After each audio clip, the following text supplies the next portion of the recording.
No, I'm not frightened because I believe in NATO and I believe in Europe, that we stand together and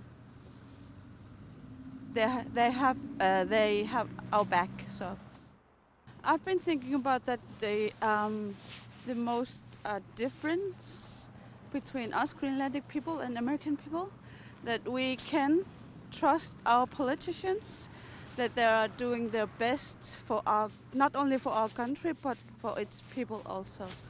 So that we trust our politicians, they will handle it well, very well, I think.